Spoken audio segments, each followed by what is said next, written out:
Amis sportifs, bonjour et heureux de vous retrouver sur Proximité Web TV pour votre émission Au cœur de la tanière. Au cœur de la tanière, vous le savez, l'info focus sur l'actualité des Panthères du Gabon. Les Panthères du Gabon qui prendront part à cette campagne des éliminatoires comptant pour la 34e édition de Coupe d'Afrique des Nations qui se déroulera en janvier prochain du côté de la Côte d'Ivoire. Nous sommes là pour en parler. Avec moi sur ce plateau, un consultant, vous le connaissez, monsieur Bika Messi Saturnin, alias Le Coq. Le Coq, bonjour. Bonjour Herman. Heureux de te retrouver. Ça faisait un moment que nous n'étions pas sur ce plateau afin de parler de l'équipe nationale des Panthères du Gabon. Réciproquement. Alors nous commençons cette émission, Le Coq, avec ce tirage qui finalement a donné son verdict. Les Panthères du Gabon qui sont logés dans le groupe I des retrouvailles avec la RDC, mais également en compagnie du Soudan et de la Mauritanie. Votre appréciation de cette poule? Bon, j'ai une impression de déjà vu, puisqu'on a déjà rencontré le Soudan, on a rencontré dernièrement la RDC, on a été au-dessus de ces équipes. Maintenant, la grande inconnue, c'est un peu la Mauritanie, avec un football un peu hybride, technique, physique, à mi-chemin. Moi, je pense que l'équipe des Panthères est dans une bonne poule, et je pense qu'on a un mot à dire, on peut se qualifier. Alors, le coach Patrice Neveu, lui, également, il évoque un groupe équilibré. Est-ce que vous partagez ce point de vue? Bon, je pense qu'il veut être modeste, tant bien qu'on sait que les Panthères ont fait une très bonne Coupe d'Afrique des Nations. Elles ont été éliminées de justesse. Patrice Neveu ne veut pas que ces gamins, ces joueurs aient le melon, c'est-à-dire la grosse tête. Il veut que les joueurs soient modestes et respectent l'adversaire. Mais quand même, je pense que cette poule est prenable et qu'au lieu d'être équilibré, on est le dessus. Alors, quelles sont les chances des Panthères du Gabon dans cette poule?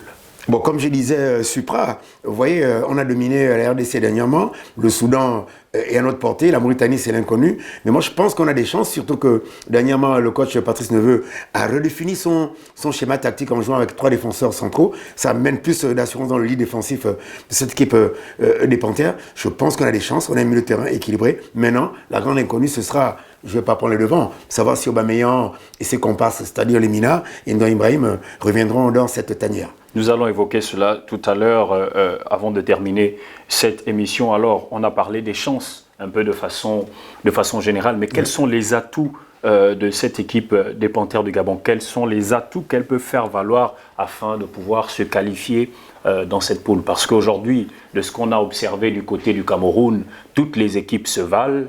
Il n'y a plus de petites équipes. On a vu beaucoup de surprises pendant cette 33e édition de Coupe d'Afrique des Nations du côté du Cameroun. Alors, quels sont les atouts que les Panthères du Gabon doivent faire valoir pour pouvoir se qualifier, se sortir de cette poule? Bon, déjà, c'est légendaire que les Panthères, que les Gabonais sont techniques. Maintenant, ce qu'on a eu de bien en bonus, c'est cette qualité de terminer bien les matchs. C'est-à-dire que dans ce micro-cycle de préparation, il faudra que Patrice Neveu maintienne le niveau athlétique, c'est-à-dire commencer mi-figue, mi-raisin et terminer en tambour battant. Donc, rentrer dans ce qu'on appelle l'endurance capacité et non l'endurance puissance qui fait souvent défaut aux Panthères. Est-ce que vous pouvez mieux expliquer ce que vous dites aux personnes qui nous regardent? Bon, le microcycle, c'est amener des joueurs dans une plénitude, c'est-à-dire amener au sommet en un temps réduit, techniquement, tactiquement, physiquement et surtout émotionnel. Avoir ce matelas émotionnel, savoir se dépasser dans les grandes compétitions. Maintenant, l'endurance capacité, c'est avoir la possibilité de jouer un peu, mais pendant longtemps. L'endurance puissance, c'est jouer fort pendant un temps court. Et voilà pourquoi, dans un passé récent, à la 60e minute, tout le monde était lessivé. Maintenant, on fait une séance d'entraînement qui permet aux joueurs d'avoir un cardio qui peut les amener, qui peut amener l'équipe à arriver physiquement à la fin du match. C'est un peu simple, je pense. Le Coq, vous allez ajouter quelque chose parce que nous allons insister sur cette question. Nous avons effectivement vu que les Panthères du Gabon ont présenté un de leurs meilleurs visages de ces dernières années du côté du Cameroun. Vous l'avez dit, une équipe bien en place qui terminait bien ses matchs. Alors le coach, comment le coach fait, vous le Coq, vous êtes un footballeur, un coach également. Qu'est-ce que le coach doit faire pour pouvoir préserver ce niveau ou encore amener ces garçons à aller un peu plus haut par rapport à ce que nous avons vu du côté du Cameroun? Bon, déjà, avoir cette base de 3 défenseurs centraux, pour asseoir, parce qu'aujourd'hui, un garçon comme Ekole Manga, avec l'âge, il perd un peu de plume. Donc, mettre des gamins dans l'axe, mettre des milieux de couloir, jouer avec un milieu défensif bien en place avec les Poko et ses comparses, mais surtout devant, amener un peu de variété. Parce que j'ai l'impression que dans les liaisons offensives, les intervalles ne se trouvent pas assez rapidement. Donc, nous avons des garçons comme Kanga Delors qui devront, au lieu de jouer en demi, de jouer un peu en trois quarts pour avoir les possibilités de donner des ballons en première intention. Donc, en fait, une équipe des Panthères qui doit redéfinir son schéma offensif dans les dernières zones pour pouvoir marquer. Parce que les Panthères, il y a du potentiel. Justement, nous n'allons pas peut-être tout évoquer, mais le coach Patrice Neveu qui est en tournée du côté de l'Europe pour rencontrer effectivement Pierre-Emerick Aubameyang, qui est du côté de Barcelone maintenant. Lemina et Non également, et ajouté à ces trois garçons qui n'étaient pas du côté du Cameroun pour des raisons que nous connaissons. Il y a Aaron Apinangoy qui a repris la compétition. Alors nous commençons avec Aaron Apinangoy qui a repris la compétition.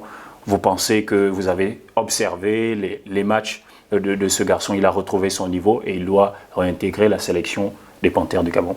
Oui, c'est un bonus parce que Apinangoy, jusqu'à sa blessure, c'était un pilier essentiel de la défense gabonaise. Mais maintenant, je vois ses matchs, il revient un peu. Mais il faudrait qu'on lui fasse plus de tests isocinétiques. Je m'explique un peu. C'est-à-dire que les kinés doivent, à chaque fois qu'ils jouent un match, après 2 ou 3 entraînements, vérifier la solidité du membre qui a été touché, la partie qui a été touchée pour ne pas qu'il rechute.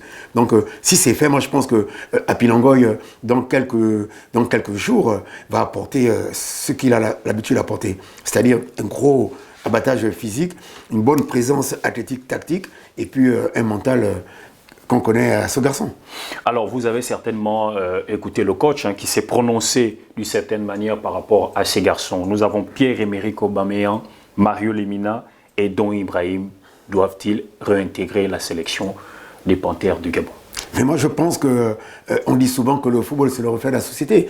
On est dans une société où les problèmes d'ego, les problèmes d'image sont souvent mis en avant. Moi, je pense que là, il faut faire la paix des braves. Parce qu'un garçon comme Don Ibrahim aurait dû aller à la CAN. Et moi, je pense que ce qui arrivait à Pierre-Emerick Lemina, ce n'est que ce karma. Parce que si ces garçons, je ne mets pas de l'huile dans le feu, si ces garçons avaient dit non, coach, ils s'étaient réunis pour dire que Don Ibrahim, malgré ses problèmes de comportement, il nous apporte un matériel de certitude assez épais au niveau de la rentabilité sur le terrain. Ils auraient dû faire l'union sacrée et aller tous à la CAN. Ce sont des joueurs également, ce ne sont pas des entraîneurs. Oui, mais c'est des cadres. Oui, mais c'est des cadres. On parle du capitaine. Oui, on parle du capitaine, mais ce n'est pas comme si c'était eux qui avaient décidé de ne pas amener Don Ibrahim. Mais on a compris. Je suis d'accord, mais c'est quand même délicat. Vous savez, c'est comme quand on va à la guerre. Moi, je pense qu'il y a des affaires de vestiaire qui auraient pu se régler avec, bien sûr, les dirigeants, parce que, comme vous disiez tantôt, il n'y a pas que les joueurs qui ont leur mot à dire. Il y a un édifice, un carcan de dirigeants, jusqu'au président fédéral. Mais je pense qu'on aurait pu faire la paix des braves avant d'aller à la CAN. Et on n'aurait pas eu ce désagrément avec Aubameyang et Lemina. Et vous savez que Lemina, déjà, c'est l'un des meilleurs milieux de terrain champion de France. Aubameyang aussi, pareil. Je pense qu'ils auraient apporté de la valeur ajoutée. Ils auraient aidé, un garçon comme Aubameyang aurait pu aider Boupendza à avoir plus de réalisation. Justement, le coq, quel serait l'apport de réintégrer, en fait, de façon, on sait que ce sont des cadres qui n'étaient pas là, ce sont des joueurs importants, mais aujourd'hui, avec ce que vous avez observé, quel serait l'apport ou encore la plus-value en intégrant ces garçons au sein de la sélection? Mais déjà, Aubameyang, de par sa morphologie, par sa situation physiologiquement technico-tactique, c'est un garçon qui prend la profondeur. Donc il prend l'espace. Donc forcément, il va faire reculer le bloc équipe adverse. Donc on a besoin de lui. Lemina, c'est un garçon, quand il est sérieux, quand il est bien en forme athlétiquement, il peut rassurer au milieu de terrain. Moi, je pense que ces gamins... Capable de casser des lignes. Exactement. Envoyer des ballons pour casser les lignes, faire des transversales, apporter un ratio prudentiel en milieu de terrain assez élevé, parce que je ne suis pas contre Poko et compagnie, mais Lemina, il est un peu hybride. Il a le côté physique, il a aussi ce côté latin qui peut amener de la variété technique. Ok, d'accord, le coq, nous allons certainement terminer avec cette question. Le championnat national qui va reprendre bientôt, c'est une bonne nouvelle pour le football gabonais, mais également pour cette sélection des Panthères du Gabon, parce que nous savons que par le passé, si on se réfère à 2012, il y a eu beaucoup de garçons qui sortaient de ce championnat et qui ont été au niveau dans cette sélection des Panthères du Gabon. Le championnat est un vivier pour la sélection nationale. Il était temps que ce championnat reprenne. Oui, c'est une bonne chose parce que, comme vous disiez tantôt, c'est un grenier. C'est-à-dire que c'est là où on peut recruter des pépites. Vous savez que les garçons comme Boupenza, que j'ai d'ailleurs entraîné en cadet, sortent de ce terroir, du championnat domestique. Mais quand même, pour les premiers matchs, ça m'étonnerait parce que le championnat, les éliminatoires commencent le 30. Oui. Le championnat commence 2 semaines avant. Ça va être un peu, juste. Un peu juste, surtout de physiquement. Pouvoir se frayer un passage dans cette sélection. Surtout côté physique, parce que la technique est là. Maintenant, il faudrait que l'entraîneur, Patrice Neveu, peut-être s'il prend 1 ou 2 poulains, il vérifie le VO2 max. Le VO2 max, pour expliquer aux profanes, c'est la performance physique d'un joueur sur un temps donné. Si le joueur arrive à avoir une quantité assez acceptable, je pense qu'il pourra prendre 1 ou 2 gamins. Mais comme on dit, wait and see. Alors, le coq, première journée, nous allons terminer avec ça. Les Panthères du Gabon qui vont affronter cette équipe de la RDC. Et la deuxième journée, les Panthères seront opposés à cette équipe de Mauritanie.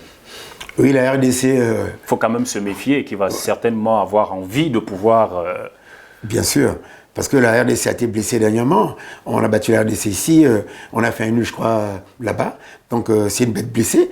Et comme on dit en Brousse, quand on a blessé la gazelle, il faut l'achever. Là, je pense que quand on va jouer en RDC ou ici, il faudra achever la RDC parce que la RDC a en son sein des attaquants assez valeureux, comme l'avant-centre Bakambou, je crois, de Marseille, qui a dit dans une interview qu'il a envie cette fois-ci de blesser cette panthère. Contre la Mauritanie. Vous savez, quand on joue contre une équipe qui n'a pas des certitudes assez prononcées, c'est difficile. C'est comme au quartier, quand on joue contre des gamins, ça court dans tous les sens, après on a du mal.